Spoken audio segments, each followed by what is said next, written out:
a lot of good things gonna come after this fight. But the most important thing, Mike gonna back home with his family, with his loved ones, and health. In the end of the day, we just want your fighter, your athlete, be healthy and back home with it. Jake Paul was the only fighter present at the post-fight press conference, with Mike Tyson's absence being noted as his coaches spoke on his behalf.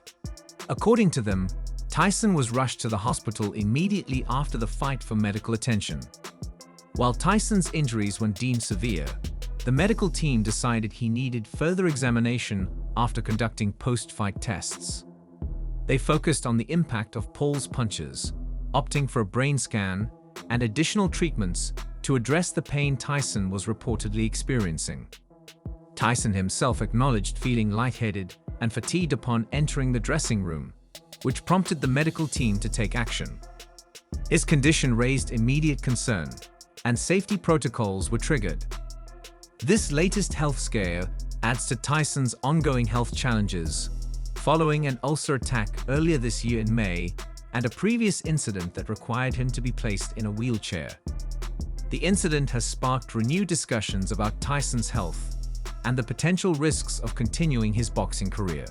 We are really proud of Mike, not just because it was 7 months of training for a man with 58 years old, but the way he trained for 7 months for this fight. He put his life to the side just to be in the gym. Mike Tyson is currently being kept in the hospital to avoid any potential complications following his fight with Jake Paul. The decision has sparked criticism from several boxing professionals, particularly those close to Tyson, including former world champions Lennox Lewis and Evander Holyfield. Both were in Tyson's dressing room before and after the fight, and they expressed frustration with the regulations in place. Their complaints were centered on the belief that Tyson, at 58 years old, should not have been pitted against Jake Paul in the first place. They argue that the rules should have been more accommodating to Tyson, especially considering his age and health challenges.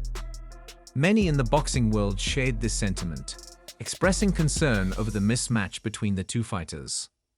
Despite Tyson's history and his impressive sparring sessions leading up to the fight, it became apparent that his age had caught up with him. The former champion struggled throughout the fight, landing only 18 punches compared to Paul's much higher total. Tyson's fatigue was evident, with many noticing that he could barely throw punches. The situation played out as many had feared, yet there was a level of fantasy or denial surrounding Tyson's training sessions that led some to believe he could still compete at a high level. In the aftermath, the Texas Department of Licensing and Regulation, TDLR, which oversees combat sports in the state, responded to the backlash. The department clarified that Tyson, being over 36, had undergone the necessary medical exams prior to the fight.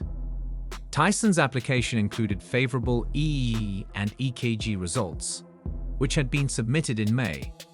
The TDLR also confirmed that Tyson had passed a pre-fight physical earlier on the day of the fight.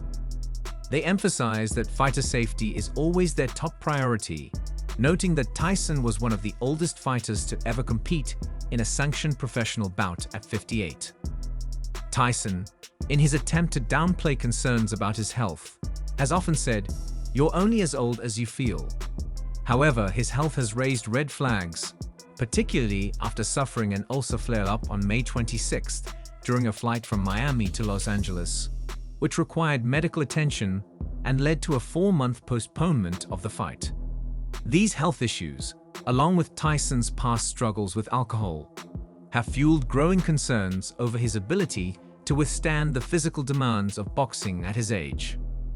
Dr. Stephen Hughes, a senior lecturer in medicine at Anglia Ruskin University, was one of the first to raise alarms about the risks Tyson faced. He pointed to Tyson's age and history of alcohol abuse as significant factors that could make him more vulnerable to head trauma, particularly subdural hematomas, which can be fatal. In a May article published by The Conversation Dr. Hughes warned that the combination of Tyson's age and the physical toll of boxing posed a serious risk to his health. 4 guys in the corner, but it's a big group of people, And I would like to express all my gratitude for all of you guys. I come from Brazil. I broke a barrier. A subdural hematoma is a serious condition that occurs when a blood vessel near the surface of the brain bursts, leading to brain compression. According to Harvard Health, this is a life-threatening problem that can further complicate brain function. For Mike Tyson, whose fight with Jake Paul has sparked major concerns, a subdural hematoma poses a significant risk due to the physical toll of boxing, particularly at his age.